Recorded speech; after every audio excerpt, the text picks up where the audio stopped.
એ એક વિચાર બહુ એટલા માટે ઇન્ટરેસ્ટિંગ છે કે આમ મ્યુઝિકલ નાઇટ પણ થઈ શકી હોત. એક નાટક લાવીને તમને લોકોને સાંજના છેડે નાટક બતાવી જમાડીને આવજો કહી શક્યા હોત. પણ એને બદલે એક એવો વિચાર એમણે કર્યો કે સમાજને કશું આપી શકાય, સમાજની સાથે કોઈ નિસ્બત હોય એવા લોકો જ આવો વિચાર કરી શકે. અને હું માનું છું કે સમાજ સાથે નિસ્બત રાખનારા લોકો હવે ધીમે ધીમે ઘટતા જાય છે. લગભગ બધા જ લોકો એવા છે જે એમ કહે છે કે આપણે શું, સવારે ન્યૂઝપેપરમાં આપણે વાંચીએ કે કોઈ છોકરીનો રેપ થયો, આપણે ક્યાંક વાંચીએ કે લાસ વેગાસમાં આટલા બધા લોકો મરી ગયા, આપણે વાંચીએ કે પાકિસ્તાનમાં આટલા બધા બાળકોને ગોળી મારવામાં આવી, આપણે વાંચીએ કે બસ ઉથલી પડી 5 લોકો ગુજરી ગયા, ગેંગરેપ થયો, મોલેસ્ટ કરવામાં આવી છોકરીને. એ બધા પછી આપણે પહેલો કપ ચા પીએ ને ત્યારે આપણને યાદ રહે છે કે આમાં મસાલો ઓછો છે અથવા આમાં ચામાં ખાંડ ઓછી છે. આપણી ચાનો સ્વાદ પણ બદલાતો નથી, એટલા બધા ડિસેન્સિટાઇઝ થઈ ગયા છે આપણે. રોજિંદી જિંદગીમાં આપણને આ બધા સમાચારોથી ફરક જ નથી પડતો. વેગસમાં 85 લોકો મરી ગયા તો મરી ગયા, એમાં શું, આપણે શું? એ તો અમેરિકામાં થયું ને, આપણા ઘરમાં નથી થયું. પડોશીની દીકરીને એક્સિડન્ટ થયો તો ખબર જોવા જઈ આવવાનું, બહુ સારો સંબંધ હોય તો ફ્રૂટ કે ફૂલ લઈ જવાના અને પાછા આવીને આપણા છોકરાને સલાહ આપવાની કે જોયું બહુ ફાસ્ટ ચલાવીશ તો આવું થશે. એથી વધારે આપણી ભીતર કશું બદલાતું જ નથી, એથી વધારે આપણને કંઈ થતું જ નથી. અને અહીંથી એક ડેન્જરસ ઝોન શરૂ થાય છે. આપણા બધાનો એક એવો ડેન્જરસ ઝોન શરૂ થયો છે કે આપણને બધાને એવું લાગે છે કે આપણને શું ફેર પડે છે, આપણે શું લેવા દેવા. લોઅર પરેલમાં આટલા બધા લોકો ગુજરી ગયા તો ન્યૂઝથી વધારે કંઈ નથી આપણા માટે. ત્યારે એક સવાલ એવો થાય છે કે આ માત્ર નવી પેઢીને લાગુ પડે છે. છેલ્લો પ્લે જે મેં જોયો પીસ, અથવા જે મયુર અને મયુરીની કથા મેં જોઈ, કેમ થાય છે આ ડિવોર્સ? શું કારણ છે કે એક છોકરો અને એક છોકરી જ્યારે એકબીજાને મળે ત્યારે એકબીજા વગર નથી રહી શકતા અને પછી એકબીજાની સાથે નથી રહી શકતા. 5 વર્ષમાં એવું શું થઈ જાય, 3 વર્ષમાં એવું શું થઈ જાય? એક સવાલ એવો પણ છે કે કેટરરના બિલ ન ચૂકવાયા હોય અને દીકરી પાછી આવે મહિનાની અંદર અને પાછી આવીને એમ કે મને નથી ફાવતું, અને 3 વર્ષના પ્રેમ સંબંધ હોય, પરિવારને ઓળખતી હોય, પરિવારને આપણે ઓળખતા હોઈએ, અને દીકરી આવીને કે મને ત્યાં નથી ફાવતું. કેમ થાય છે આવું? એવો સવાલ આપણે આપણી જાતને પૂછવાનો છે અને આપણી આખી પેઢીને પૂછવાનો છે. પેલા યંગ છોકરાએ કહ્યું કે તમને મોબાઈલમાં કશી સમજ નથી પડતી. આપણે એક નવો મોબાઈલ ખરીદીએ ને તો ડેટા ટ્રાન્સફર કરીએ, આ છોકરાઓને બરાબર સમજાશે. જ્યારે ડેટા ટ્રાન્સફર કરીએ ને ત્યારે દુકાનવાળો આપણને કહે કે આને વચ્ચે નહીં અડતા. એક ફોનમાંથી બીજા ફોનમાં ડેટા ટ્રાન્સફર થતો હોય ત્યારે એને હાથ નહીં લગાડતા, નહીં તો ફોન હેંગ થઈ જશે. 20 વર્ષ, 22 વર્ષ, 24 વર્ષ એક છોકરી એક પરિવારમાં રહી છે અને એ આપણે ત્યાં આવે છે ત્યારે પોતાનો ડેટા લઈને આવે છે. એ ડેટા જ્યારે આપણા ફોનમાં ટ્રાન્સફર થતો હોય ને ત્યારે એને અડવાનું નહીં. એટલો સમય એને આપવો પડે. જે લોકો ગાર્ડનિંગ જાણતા હશે અથવા ગાર્ડનિંગ વિશે ખબર હશે એ બધાને ખબર હશે કે તમે કુંડામાંથી એક છોડ કાઢો ને તો સોય ઝાટકીને મૂળ જોડે ન કઢાય, એની આસપાસની થોડી માટી કાઢવી પડે. એ માટી સાથે તમારે એ છોડને બીજા કુંડામાં રોપવો પડે તો એ છોડ ટકી જાય અથવા જીવી જાય. એ જ્યાં સુધી નવી માટીમાં એડજસ્ટ કરે ત્યાં સુધી એને પોતાની સાથે લાવેલી માટી કામ લાગે. જીવવા માટે, શ્વાસ લેવા માટે, ટકવા માટે, પાણી ચૂસવા માટે. જે દીકરી આપણા ઘરે આવી છે એ પોતાની માટી સાથે લાવી છે. એ આપણા કુંડામાં એડજસ્ટ થાય ત્યાં સુધી એની માટી ખંખેરી કાઢવાનો પ્રયત્ન નહીં કરતા. કારણ કે જો એ માટી ખંખેરાઈ જશે તો એ દીકરી તમારા ઘરમાં એડજસ્ટ નહીં કરી શકે. કેટલી બધી મમ્મીઓને હું ઓળખું છું કે જે આવી રીતે અરેન્જ મેરેજમાં દીકરાને માટે માગા લઈને જાય અથવા ખબર લઈને જાય, અથવા કોઈ સગા જાય તો બધી વધારી ચડાવીને વાત કરે. છોકરી ગમી ગઈ હોય તો છોકરો પણ જુઠ્ઠું બોલે, તમે સિગરેટ પીઓ છો? ના, નથી પીતો. છોકરીને પૂછે કે રસોઈ કરતા આવડે છે? છોકરી જવાબ આપે પહેલાં મમ્મી જ આપે. પેલા એ કીધું ને કે એકલી વઘારેલી ખીચડી જ આવડે છે, બીજું કંઈ આવડતું જ નથી. એક ભાઈ અને એક બહેનના લગ્ન થયા, બહુ મજાથી પરણ્યા બંને જણા. અને પહેલે દિવસે પત્નીએ પતિને પૂછ્યું કે શેનું શાક ભાવે તમને? એટલે પતિએ કહ્યું કે મને રીંગણ બહુ ભાવે. એટલે પત્નીએ પહેલે દિવસે રીંગણનો ઓળો બનાવ્યો. પતિએ આંગળા ચાટીને ખાધો. ક્યાં વાત, બહુ જબરજસ્ત તું તો રસોઈ બનાવે. બીજે દિવસે રીંગણ બટાકાનું શાક કર્યું. પતિએ ખુશ થઈને ખાધો. ત્રીજે દિવસે રીંગણ વટાણા કર્યા. પતિએ કહ્યું સરસ થયું છે.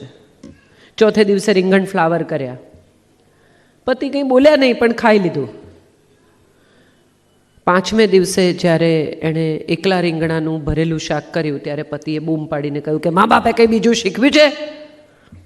ગમે તેટલું ભાવતું હોય, એક સરખું એક જેવું કેટલા દિવસ ખાઈ શકાય એ સવાલ લગ્ન જીવનને પણ લાગુ પડે છે. છોકરી બહુ ગમતી હોય, ફેન્સી હોય, લો વેસ્ટના જીન્સ પહેરતી હોય, કમર પાતળી હોય, ખૂબ રૂપાળી હોય, ફેન્સી હોય, લાંબા નખ રાખતી હોય, આ બધું છે ને અક્રોસ ધ ટેબલ બહુ ગમે. કોફી પીતા હો ત્યાં સુધી, ડ્રાઈવ પર જતા હો ત્યાં સુધી, રેસ્ટોરન્ટ્સમાં ખાતા હો ત્યાં સુધી. જ્યારે એકચ્યુઅલ પ્રેક્ટિકલ રોજિંદી જિંદગી શરૂ થાય છે ત્યારે આ બધું ધીમે ધીમે એમ લાગે છે કે આ તો માથે પડ્યું. એણે કહ્યું ને રોજ પિઝાના ડૂચા મારવાના. દિલીપે બહુ એક એપ્ટ વસ્તુ શોધીને આ લખી છે.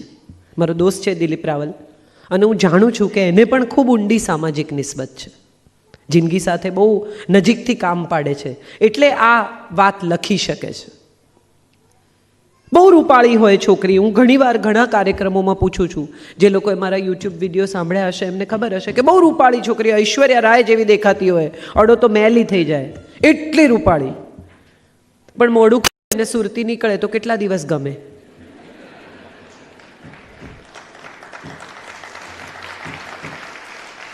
એવી છોકરી કે જે થોડી ભીનેવાન હોય, બહુ રૂપાળી ના હોય, 28ની કમર ન હોય, પણ ઘરમાં આવનારા દરેકને આનંદથી આવકારે, ઘરના સૌનો ખ્યાલ રાખે, ઘરના સૌને પ્રેમ કરે, એવી છોકરી કેટલા દિવસ ગમશે. આજે રવિવાર છે, ઘરે જઈને મુંબઈ સમાચાર, દિવ્ય ભાસ્કર, જે પેપર તમારે ઘરે આવતું હોય એના મેટ્રિમોનિયલ ખોલીને વાંચજો. ઊંચી, ગોરી, લાંબી, પાતળી, સુશીલ, સંસ્કારી, દરેકને આવી જ છોકરી જોઈએ છે. મને તો હજી આ નિર્દોષ ડિવોર્સી શબ્દ સમજાયો નથી. કેટલી બધી જગ્યાએ લખે લોકો નિર્દોષ ડિવોર્સી એટલે શું? કોણ નક્કી કરે કે નિર્દોષ છે? પોતે જ. આપણે બધા એક ઇલ્યુઝનના સમાજમાં છીએ. ઢાંકી દેવાનું, બંધ કરી દેવાનું, સંતાડી દેવાનું, નહીં કહેવાનું. પણ આપણે બધા ભૂલી ગયા છીએ કે સમય જતાં તો એ ઉઘડવાનું જ છે. એક જ ઘરમાં બે લોકો જ્યારે સાથે રહેતા હોય ત્યારે એકબીજાના અવગુણો કેટલા ઝડપથી ખુલશે વિચાર કરો. અને અવગુણો સરપ્રાઈઝની જેમ આવે ને એના કરતાં ગુણો સરપ્રાઈઝની જેમ આવે ને એ વધારે સારું. આ વાત આપણે ભૂલી ગયા છીએ બધા. મમ્મી, પપ્પા, છોકરી બધા પોતે પોતાની વાતો કરે સારી સારી, અને જે દિવસે છોકરી પહેલે દિવસે ઘરમાં આવે અને આંખ ખોલે અને મમ્મી કહે કે ચલો બેટા ચા મૂકો, તો કે આંટી મને તો ચા નથી આવડતી. અને માં પણ એવું માને છે. હવેની મોડર્ન મમ્મી સૌથી મોટો પ્રોબ્લેમ એવો છે કે બધી મમ્મીઓ એવું માને છે કે કંઈ વાંધો નહીં, એ તો કામવાળા રાખી લેશે. અમે એને ભણાવી છે ને. હું ઘણી વાર ઘણા છોકરાઓને કહું છું જ્યારે સમસ્યા આવે ત્યારે કે મારા જે શું રાંધવું એ પણ તમારે શીખવાડવું તો પડશે ને. એટલા માટે પણ શીખવું પડશે. હેનરી ફોર્ડ, બહુ જ મોટા મોટર કંપનીના માલિક, જેમણે ફોર્ડ મોટર્સની સ્થાપના કરી. આજે પણ ડિટ્રોઇટમાં ફોર્ડ મોટર્સ બહુ જ મોટી કંપની છે. એની ગાડીમાં કંઈ પ્રોબ્લેમ આવ્યો ને એક અમેરિકને એમને સ્યુ કર્યા. એટલે હેનરી ફોર્ડ કોર્ટમાં હાજર થયા અને જજે એમને પૂછ્યું કે આ જે ટેકનિકલ ફોલ્ટ છે એ વિશે તમે જાણો છો? તો એણે કહ્યું ના, મારે કંઈ જાણવાની જરૂર નથી. એટલે એમણે કહ્યું કે તમે મોટર બનાવો છો, તમને ફોલ્ટ નથી જાણવાની જરૂર લાગતી? તો એણે કીધું મારી પાસે 2000 એન્જિનિયર છે. તમે કહો તો બધાને હમણાં અહીંયા બોલાવો, એ આપશે તમને જવાબ. શરૂઆતમાં બહુ ઇમ્પ્રેસિવ લાગ્યો આ જવાબ, પણ સામે અમેરિકન જજે એને સવાલ પૂછ્યો કે એક દિવસે 2000 એન્જિનિયર નહીં આવે કે હડતાળ પાડશે તો તમે શું કરશો? કંપની બંધ કરી દેશો? આ બહુ ઇમ્પોર્ટન્ટ સવાલ છે. બહુ બધી મમ્મીઓ આજકાલ એવું કહે છે કે હું તો મારી દીકરીને દીકરાની જેમ ઉછેરું છું. સરસ વાત છે. તમે પોતે પણ એવું સ્વીકારો છો કે દીકરાનો ઉછેર બેટર છે. આપણે એમ કહીએ કે હું મારી દીકરીને દીકરાની જેમ ઉછેરું છું, એનો અર્થ જ એ થયો કે આપણે એવું સ્વીકારી લઈએ છીએ મનોમન કે દીકરાનો ઉછેર દીકરી કરતાં સારો હોય. સવાલ એ છે કે કોઈ મમ્મી એવું કહે છે કે હું મારા દીકરાને દીકરીની જેમ ઉછેરું છું? અને નથી કહેતી તો કેમ નથી કહેતી? હું માત્ર ડાઈ વાતો નથી કરતી. મારો દીકરો જાતે બટાકા બાફી શકે છે, શાક બનાવી શકે છે, ખીચડી મૂકી શકે છે, ઈંડા બાફી શકે છે, મેગી બનાવી શકે છે, સેન્ડવિચ કરી શકે છે, એનો બટન જાતે ટાંકે છે, એનો રૂમ જાતે સાફ કરે છે, એનો બાથરૂમ જાતે ધુએ છે અને એની ચાદર જાતે બદલે છે. આટલું મેં એને શીખવાડ્યું છે અને આટલું એણે કરવું જ પડે એવું નક્કી છે. અમે એક શરૂઆતમાં આ પરિસ્થિતિમાં, એ પણ બીજા બાળકો જેવો છે, એકનો એક છે, એને માટે ઘણી સવલતો છે. તારો રૂમ સાફ કર, તારો રૂમ સાફ કર. એ એમ કે હા હું કરી દઈશ, એટલે આપણે એમ કહેવાનું હું 4 દિવસથી કહું છું, તું કરતો નથી. અને પછી કંટાળીને મમ્મી જાતે સાફ કરે અને કરતાં કરતાં અડધો કલાક બબડાટ કરે. આ બધામાં આપણે પસાર થવું છે કે નથી થવું? ઓકે, નથી થવું તો એનો એક રસ્તો છે. શું રસ્તો છે? અમે પહેલા દિવસે એના દરવાજા ઉપર પીળું પોસ્ટેટ લગાડીએ છીએ, પ્લીઝ ક્લીન યોર રૂમ. બીજા દિવસે અમે એના દરવાજા પર 2 દિવસ જવા દઈએ, 3 દિવસ જોઈએ કે કરે છે, નહીં તો ગ્રીન પોસ્ટેટ લગાડીએ, પ્લીઝ ક્લીન યોર રૂમ. એ પછી 2 દિવસ જવા દઈએ અને ત્રીજા દિવસે પિંક પોસ્ટેટમાં રેડ કલરથી લખવાનું, પ્લીઝ ક્લીન યોર રૂમ. અને જો ન થાય તો તાળું મારીને ચાવી લઈ લેવાની. સાદો રસ્તો. કકળાટ કરવો, ચીસો પાડવી, સામ સામે ગમે તેમ બોલવું, બૂમાબૂમ કરવી, આનો કોઈ મતલબ જ નથી. આપણે એક સીન અહીંયા જોયો કે પપ્પા દીકરાને કહે છે કે સંબંધોના ભોગે જો ટેકનોલોજી આવતી હોય તો મારે નથી જોઈતી. સાહેબ, આ સ્ટેજ ઉપર બહુ સારું લાગે છે.